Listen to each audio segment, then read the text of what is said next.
So my name is Abbie Trayler Smith. I'm from Wales originally, but I've been living in London for the last 15 years.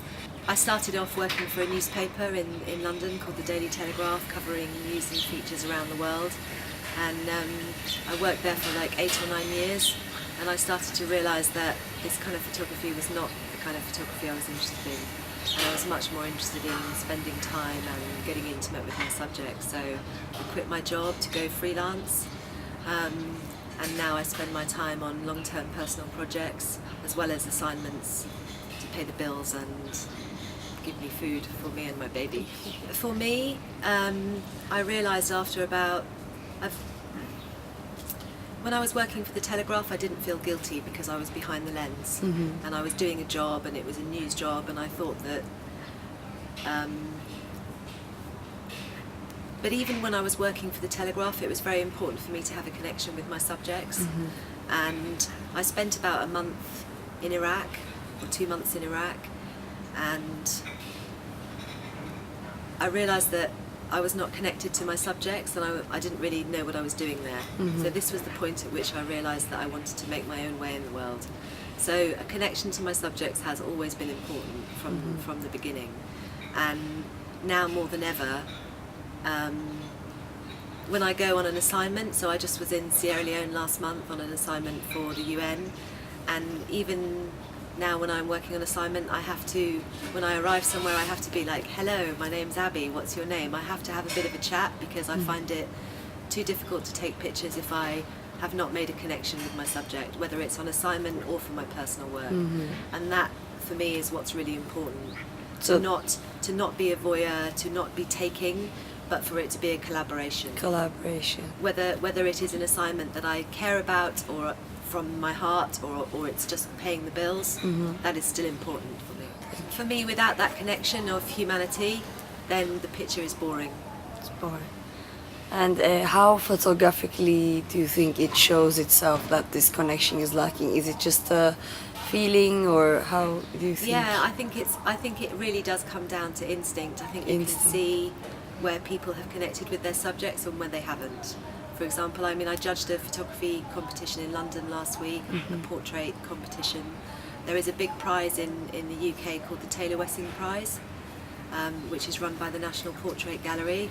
And there are a few people who have set up a salon de refusés for all the people who are rejected from the prize. They can then enter the portrait salon prize. So I was judging this prize, and it's very easy to see in the pictures where somebody is connected and where they are not. And where they are not connected, it leaves me cold. Where they are connected, you can tell it jumps out, and it's something magical and unexplainable. But it's with instincts.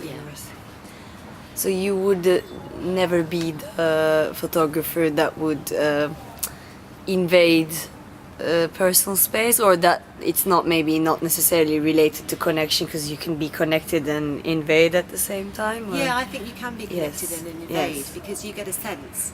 I mean, I'm a very instinctual person. I can tell if somebody is okay with me being there or not okay with me being there. I've never been a photographer who is invisible, and I always wanted to be that invisible photographer, but the older I get, I realise that I am the person I am. I'm not invisible. For some reason, people always notice me.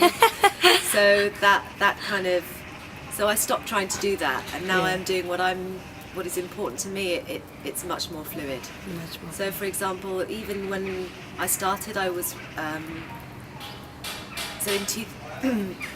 so one of my most key assignments for the newspaper was the Asian tsunami in 2004, 2005, and I was driving around with my fixer, and I saw a woman weeping, like really weeping, and I was like, stop, stop, stop, because for me this is what I imagine a good picture is. But I realised that I couldn't, so I moved closer to her. I didn't take any pictures, and I could sense that the people around her noticed me there. But they didn't stop what they were doing. They didn't care. They were focused on her mostly? Not focused on her. They were aware of me, but they weren't saying, no, go away. So I started taking pictures. I got closer. She kind of not stopped weeping, but when you have a big cry, it comes in waves. Yes. So at the kind of low point of the wave, we kind of had eye connection, and then she went back into herself, and for me that was her giving me permission. Yes. And I carried on taking pictures, and when her emotion had stopped coming, she just looked at me and we hugged. So I think, and that was the point I realised, that it's not about talking to someone necessarily, that connection, but it's about a respect. And I think if somebody understands that you are respecting, you can sense when somebody is uncomfortable. Yes. And when I'm taking pictures, if somebody is uncomfortable, I just hold back, or I try and speak to them and then continue. But for me, it's all about instinct. I'm not really interested in equipment.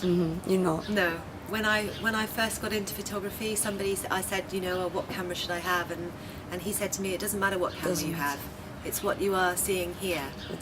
So in terms of the digital and film, for me, I use different tools to do different things.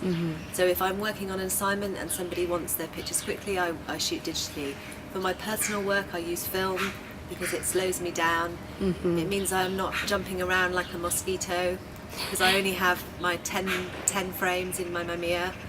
But in terms of digital photography around the world and the explosion of photography, I mean, for me, I just love photography, and if more people can enjoy that and get something out of it, that's great. If that means there is less work for people like me, then tough luck. That's how it is, and you have to change with the times. You have to accept you have to accept these movements, because if you resist them, Yes. you are lost. Yes, I think that was an amazing answer. It's like, I don't care about the equipment. For me, a camera becomes an extension of my body. So I'm not even thinking about the equipment. It like becomes part of my hand. So when somebody says to me, "Oh, what camera should I get?" I'm like, I don't know. Find one that you like the feel of. You like the way it fits in your hand. For me, that's what's more important. Just that it becomes part of your body, rather than it has so and so many megapixels. So I love using my iPhone, and I embrace the fact that there are new technology. that everybody is a photographer now, because now everybody is engaged with my love. By taking part in the game, as it were, then you don't have complete control over where your images go. Now, more than ever, you have no control, because once they're on the internet, they're there to be used. To young photographers, I've seen a lot of amateur photographers this week, and what I see people doing is trying to copy what they think photography is, rather than following something that they are interested in. So my advice to young photographers is really decide, are you just excited to make pictures, or what are you interested in? Find the thing you are interested and photograph that. That is my key advice to young photographers who want to turn it into a profession, or who want to have something to say in the world. Because if you are just trying to copy other people, your pictures are meaningless. And I mean, my father's advice to me throughout, from being a child to now, is just be your own person. I mean, that is my advice to people around the world. It's like, be true to yourself, because if you are true to yourself, you can live with it. That will take you places. Whereas if you are trying to do what other people want you to do, or what you think you should be doing, you're not really learning. Yes. So for me, photography is about learning. It's an excuse to be able to. It gives you a point of reference at which to contact people.